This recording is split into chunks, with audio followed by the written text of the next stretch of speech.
بسم اللہ الرحمن الرحیم۔ السلام علیکم دوستو، میرا نام ہے علی رضا اور آپ دیکھ رہے ہیں RT فیکٹس۔ دوستو، حضور اکرم صلی اللہ علیہ وآلہ وسلم کے دور میں کچھ عرب ایک یہودی عالم کے پاس گئے اور اس سے کہا کہ حضور نبی اکرم صلی اللہ علیہ وآلہ وسلم سے ایسا کیا سوال کیا جائے کہ ان کے نبی ہونے کی حقیقت واضح ہو جائے۔ اس کے جواب میں یہودی عالم نے حضور اکرم صلی اللہ علیہ وآلہ وسلم سے 3 سوال پوچھنے کو کہا، جن میں سے ایک سوال یہ تھا کہ اصحاب کہف کون تھے۔ لہٰذا اللہ پاک نے اس کا جواب قرآن پاک کی سورہ کہف کے اندر مکمل وضاحت کے ساتھ بیان فرمایا ہے۔ اس کے مطابق حضرت عیسیٰ علیہ السلام کا دور تھا جب اللہ پاک نے ان کو آج کے دور کے فلسطین کے علاقے میں لوگوں کو اسلام کی تبلیغ کے لیے بھیجا۔ یہ علاقہ اس وقت رومن امپائر میں شمار ہوتا تھا اور یہ بت پرست لوگ تھے۔ یہاں ایک یہودی بادشاہ کی حکمرانی تھی جو جرمن حکومت کے ماتحت ہی کام کر رہا تھا۔ حضرت عیسیٰ علیہ السلام نے جب تبلیغ کا کام شروع کیا تو رومی لوگ آپ کے مخالف ہو گئے اور آپ کو گرفتار کر کے سولی پہ لٹکانا چاہا، مگر اللہ تعالیٰ کے حکم سے آپ کو آسمان پر زندہ اٹھا لیا گیا۔ اس واقعے کے کچھ عرصے بعد یہودی لوگوں نے رومی حکومت کے خلاف بغاوت کر دی، لہٰذا اس کے رد عمل میں غصہ ہو کر ٹائٹس نامی بادشاہ نے یروشلم اور فلسطین پر حملہ کر کے اسے تباہ کر دیا، حتیٰ کہ بیت المقدس کو بھی اس نے مکمل طور پر تباہ کر دیا۔ اس دوران اس نے 1.5 لاکھ یہودیوں کو قتل کر دیا۔ جو بچے کچھ یہودی یہاں رہ گئے تھے وہ جان بچا کر فلسطین سے نکل گئے، اور یوں صرف عیسائی لوگ جو کہ حضرت عیسیٰ علیہ السلام کے ماننے والے تھے اور ان کی تعلیمات کے پیروکار تھے، صرف وہی لوگ فلسطین میں موجود رہ گئے۔ دوستو، اس زمانے میں دقیانوس نامی بادشاہ کی حکومت تھی جو کہ رومی تھا اور وہ بت پرست بھی تھا، لہٰذا اس کی حکومت میں موجود عیسائی لوگوں پر اس نے ظلم و ستم کرنا شروع کر دیا،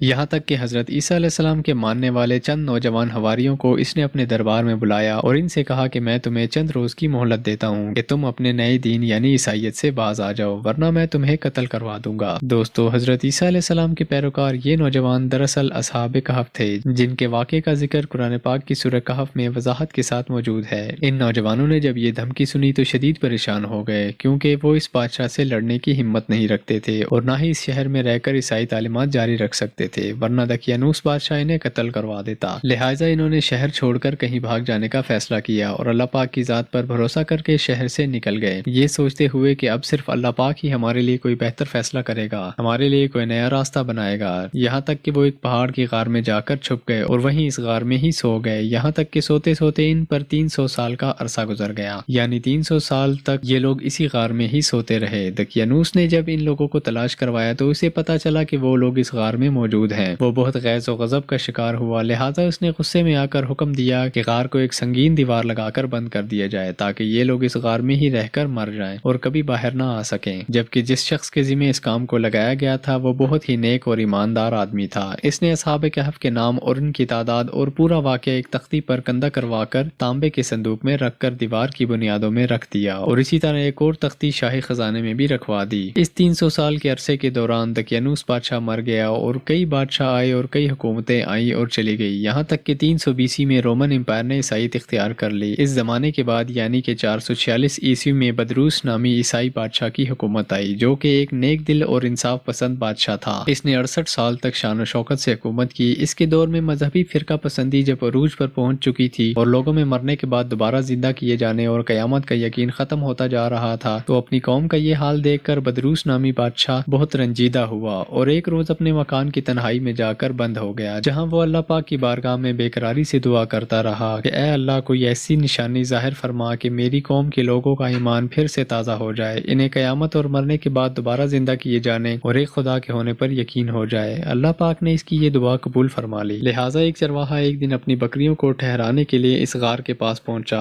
یہ وہی غار تھی جس میں اصحاب کہف موجود تھے اور وہ اس میں سو رہے تھے۔ اس چرواہے نے چند لوگوں کے ساتھ مل کر اس دیوار کو گرا دیا۔ اس دیوار کے گرتے ہی دیوار گرانے والوں پر ایسا خوف طاری ہوا کہ یہ سب گھبرا کر وہاں سے بھاگ گئے۔ یوں اللہ پاک کے حکم سے اصحاب کہف اپنی نیند سے بیدار ہوئے اور ایک دوسرے سے سلام و کلام میں مشغول ہو گئے۔ جب انہیں بھوک لگی تو ان کا ایک ساتھی جس کا نام یملیخا تھا اسے کہا کہ تم بازار جا کر نہایت خاموشی سے کھانا لے کر آؤ اور یہ بھی پتہ لگاؤ کہ دقیانوس بادشاہ ہمارے بارے میں کیا ارادہ رکھتا ہے۔ جب یملیخا غار سے نکل کر بازار پہنچے تو یہ دیکھ کر حیران ہو گئے کہ اس شہر میں ہر طرف اسلام کا چرچا اور بول بالا نظر آ رہا ہے، حتیٰ کہ لوگ اعلانیہ طور پر حضرت عیسیٰ علیہ السلام کا کلمہ پڑھ رہے ہیں اور ان کی تعلیمات پر عمل بھی کر رہے ہیں۔ اس کشمکش میں یملیخا ایک دکان پر کھانا لینے کے لیے پہنچے اور کھانے کی قیمت کے بدلے میں دقیانوسی زمانے کا سکہ دکاندار کو دیا، جو کہ ظاہراً 300 سال پہلے کا تھا اور اب وہ نہیں چل سکتا تھا، حتیٰ کہ اس کو پہچاننے والا بھی کوئی موجود نہیں تھا۔ دکاندار نے جب یہ سکہ دیکھا تو اس کو شک ہوا کہ شاید اس کو کوئی پرانا خزانہ مل گیا ہے، لہٰذا اس نے یملیخا کو سپاہیوں کے سپرد کر دیا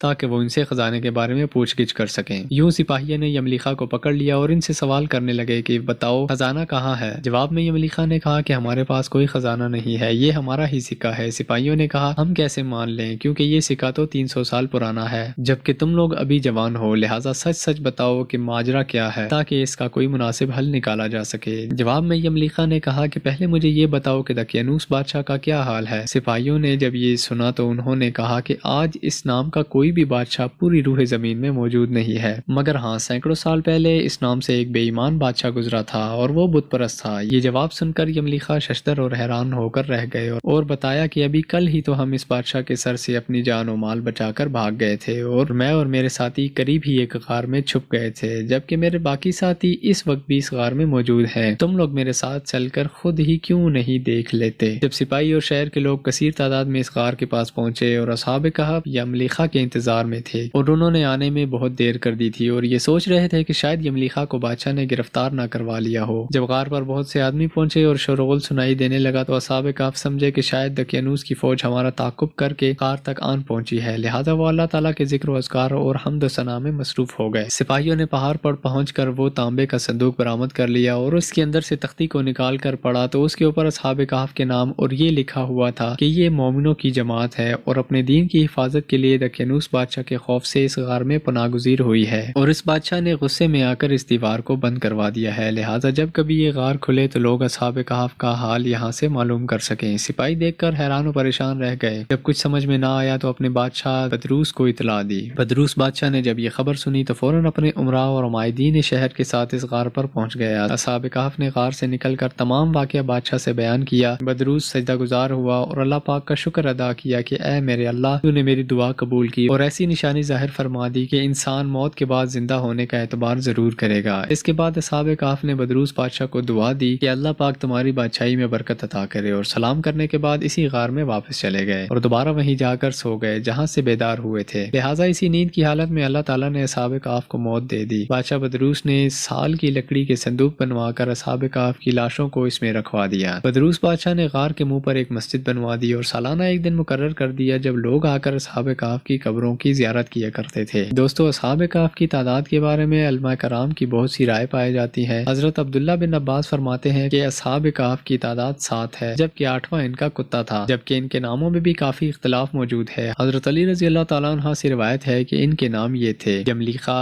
مخشنہ، مشلینا، مرموش، گوانوش، شازیانوش، اور 7واں ایک چرواہا تھا جو ان کے ساتھ چل پڑا تھا جس کا ذکر آپ نے نہیں فرمایا، جبکہ ان لوگوں کے کتے کا نام قطیر تھا۔ دوستو، یہاں سوچنے کی بات یہ ہے کہ آخر ایسا کیسے ممکن ہوا؟ اصحاب کہف پر وقت اثر انداز کیوں نہیں ہوا اور نہ ہی ان کے جسمانی خد و خال میں کوئی تبدیلی رونما ہوئی، جبکہ ان کے آس پاس 300 سال کا وقت گزر گیا تھا؟ سائنسی طور پر اگر اس کی وضاحت کریں تو ایسا تب ممکن ہوتا ہے جب تھیوری آف ریلیٹیوٹی کے مطابق اس غار میں جہاں اصحاب کہف لیٹے ہوئے تھے اس جگہ کا گریویٹیشنل فیلڈ غار سے باہر موجود جگہوں میں بالکل کم پڑ گیا ہو یا پھر تقریباً ختم ہو گیا ہو، لہٰذا ان کے لیے وقت رک گیا ہوگا، جبکہ ان کے آس پاس کا وقت چلتا رہا۔ بظاہر ایک ہی فریم آف ریفرنس ہوتے ہوئے ایسا ناممکن نظر آتا ہے، مگر تمام جہانوں کے پالنے والے رب کے لیے جس کے ہاتھ میں دنیا اور کائنات کا نظام موجود ہے کچھ بھی ناممکن نہیں ہے۔ یہ تو محض ایک انسانی سوچ کی حدود ہے، جبکہ اللہ پاک کے لیے یہ سب کچھ کن فیکن کی دوری پر ہے۔ دوستو، امید ہے آج کی ویڈیو آپ کو پسند آئی ہوگی۔ اگر ویڈیو اچھی لگی ہو تو لائک کیجیے اور اپنی رائے کا اظہار کمنٹ میں ضرور دیجیے، اور مزید اس طرح کی ویڈیوز دیکھنے کے لیے ہمارے چینل کو سبسکرائب کیجیے اور ساتھ ہی بیل آئیکن کے بٹن کو بھی کلک کر دیجیے تاکہ ہماری ہر آنے والی ویڈیو آپ تک بآسانی پہنچ سکے۔